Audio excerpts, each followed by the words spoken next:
والله ما شاء الله أوصى رزقك زۆر باشە هەنجیری چاکی داوە هەرە وەقوعان سەرچاوان کاک محەممەد باشی بەخێرە کاک محەممەد باشی ئەحواڵت بە دوخسان دەگەڵ کەمەوە فەرمو کاک محەممەد باشە تو بەڵێ پارەنێدای بەڵێ ئەی پارنبرنیوە والله تا حکومت کاک محەممەدەکە حکومت پارەم داتی معاشم نداتی موجب نداتی پارە لەکوێ دەمەوە من دەبێت سەر دوو حکومت ڕاوەستە حکومت پارە والله إذا كاك محەممەدەکە حکومەتیش معاشم نداتی و موچەم نداتی ئەم پارە لەکوێ دەمەوە خوب ما لەکوێ بەدەیوە من پارەم داویێ يعني بقرتي وتاع حكومتها روشك كذا ولا على حراق كذا روشك ولا نام نو تدفروشم روشك كذا نام نايف روشم اما ذاك ربد ودي حكومه والله ذاك محمد خلى لك حكومتي يريمني خلى لك حكومتي عراقيه اگر عراقي هنا متر هذا شيء ثاني لا والله كاك محمد اگر مسمناتي مش بقول لك كيف بارك كاك محمد معاش ذاك ويدا تاخذ والله دبي خلق خوراق ربي تعامليه به خوراق يعني مرات ثاني والله ذاك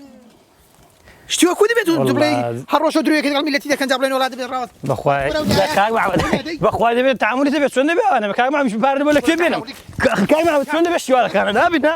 اي هو كاك محمد بارد بقول لك كيف بينهم بارد اقع حكومه بارد لا بقول لك كيف بينهم دبي خلق خوراق ربي تعاملي به كاك محمد دبي تعاملي تبي صبر تبي شنو نبي نبي كاك محمد دبي تعاملي تبي كاك محمد امرك كاك محمد امرك بارد نبي بقول لك كيف بينهم كاك السلام عليكم باشا كاك شي مسألة هو شي وشر هدايته او يقنبرنا داوي مسمني ذاك دردي بارم ديوا امش بارم نيا بارم نبي حكومه مسمنه ذاتين باري لك يعني قرزاري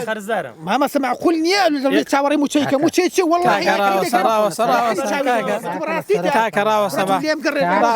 لك وش ردها كاك نعم راوسة بزاني كنا بلي باري راوسة بزاني كيش مشكله بالاش تكي حاولي بين كاك كاك يدرس قرزاره ما مثلناش يتوا هذه بقرزي بونمونه موتشي ورقتوا شي ورقتوا بقرزي مسمى ورقتوا ما مثلا جام ذكر اسم موتشي دود حكومه راوس نتاع موتشي ما مش بس عنده مسمى والله دزاني شيء يعني سم راوس جاني من وانا شتي هذا براوس ما مساخر اتوراوس با دوق صيب كاين فرمايشتي بخواني نوا فرمو امن في موايا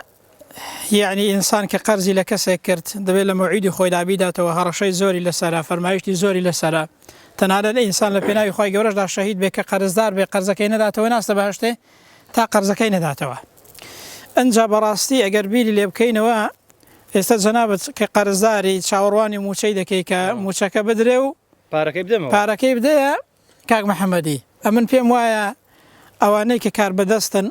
فرمايشتك هي كروي لو كار بدستانيه كزور تاوانبارن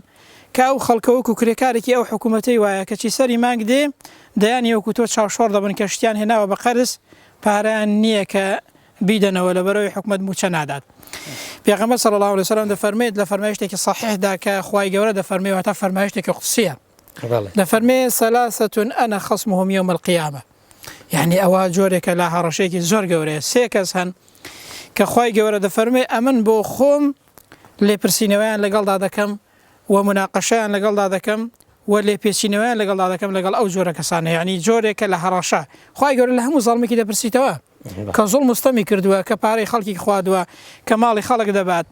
بلام او سيكسانا تايبت دكا لبروي تاوانكيان زور قوري وظلمكيان زور قوري يكيك لو انا دفرمي او كسيك كريبك يعني كاربك كسيك دكات كريكاريك وسطايك فرمانبريك كسيك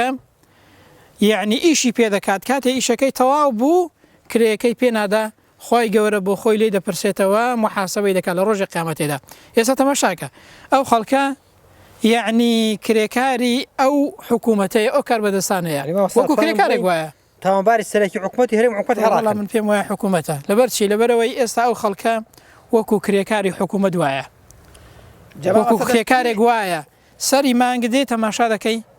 موچكاي بينادا شاوشور دبيت ديان كاس قرزي هنا وديان كاس لدكان يشتي هنا كاتي دانوي قرزكي هاتو كسي باراني بيداتوا براسي من بيم وخواي جورا محاسبه او كسانه دكات كيستا موچو باري خلكان لا يو چندين موچيان هر خواردو نزيكي دو مانغوني وشم يعني موچنه دراو خلق كره شاوشوري مالو من دالي خوشي او بيامك بو حكومته بو كربدستان كيستا يعني وكبلي ديان كي شيء اواها ديان شر هراي اواها خلق تلفون دكا سري مانگشتي هنا وكشي موچنيه باركي بداته لدكان كبرشتي هنا و استسري مانگ دهاتو كبره بارينيه يعني چاوشور مالو من دالي خوشي بو پم وای خوي گوره لپيشينوان لگل دادکات أي ما مصر صدام خلافة الإسلام ده متشو بجوي خلق شوم وكو إستابو أو من عدالة يستهير وكاتيوانه بو شوم بو ولا قربان أمن في موايا يعني هركاتك إسلام جێبەجێ بکرێت وەکو خۆی لە هەر شوێنێک ئیسلام جێبەجێ بکرێت ئەو شوێنە ئاوادانی و ڕەحمەت و بەرەکەتی لێیە ئەو شوێنە خۆشگوزەرانی و دادپەروەری لێیە ئەگەر یەکێک لە خەلیفەکان بە نمونە وەربگرین لە سەردەمی کوڕی عومەری کوڕی عەبدولعەزیزدا لەو چاکسازیانەی کە کردی 3 ساڵی پێ نەچوو لە کەمتر لە ماوەی 3 ساڵدا چاکسازی کرد هەرزانی و فەڕاحی بۆ خەڵک هێنا خۆشگوزەرانی و ئەمن و ئەمانەتی بۆ میلەت هێنا لە کەمتر لە 3 ساڵیدا کەسی لە لای خۆمان نزیکی زیاتر لە 30 ساڵە حکومڕانی هەیە کەچی تا ئێستا چاکسازیان پێ نەکراوە هەر خراپتر دەبێت دۆخەکە ڕزق و ڕۆزی لە سەردەمی ئەویدا هێندە زۆر بوو گوتیان قوربان گەنم زیادە چی لێ بکەین لەو گەنمەی بۆ کوێی ببێن گوتی کاکە بچن لەسەر چیاکان لە زستانێدا ڕۆیکەن